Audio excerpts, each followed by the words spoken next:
Haleluya, jumpa lagi dengan saya, Pendeta Reo Panggabean, Oikumene Ministry Jakarta. Apa kabar saudara? Saya berharap saudara selalu berada dalam keadaan baik, sehat, penuh semangat, dan never give up. Jangan pernah menyerah.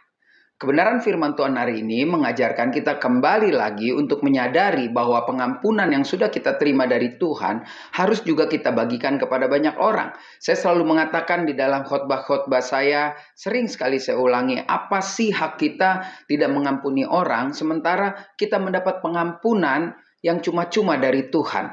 Terlalu jahat jika kita tidak mau mengampuni orang, walaupun orang itu menyakiti kita. Inilah pelajaran iman, inilah proses naik iman seseorang jika mau terus hidup di dalam kasih Kristus. Demikian firman Tuhan. Di dalam Kolose pasal yang ketiga, ayat 13, di situ dikatakan dengan jelas, sabarlah kamu seorang terhadap yang lain, dan ampunilah seorang akan yang lain, yang seorang menaruh dendam terhadap yang lain. Sama seperti Tuhan telah mengampuni kamu, kamu perbuat jugalah demikian. Jadi dikatakan sabarlah. Saya harus sabar, saudara harus sabar dengan jelas seorang terhadap yang lain. Dan ampunilah mereka apabila mereka, di situ dikatakan menaruh dendam. Saya berharap hidup saya tidak ada dendam dengan orang lain.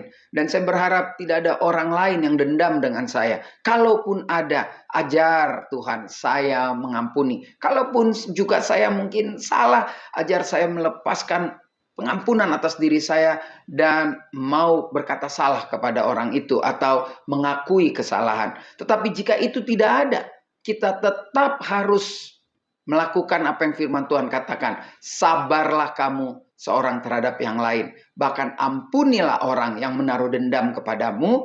Karena ayat ini ditutup, sama seperti Tuhan telah mengampuni kamu, perbuat jugalah itu untuk kita mau mengampuni orang. Jadi hari ini firman Tuhan dengan tegas mengajarkan kepada saudara dan saya, bahkan ini menjadi pengulangan ketika Paulus diingatkan Tuhan menulis tentang hal pengampunan, karena Yesus sudah mengingatkan ketika dia mengajarkan doa Bapa kami, ampunilah kami ya Bapa di surga, seperti kami juga mengampuni orang yang bersalah kepada kami.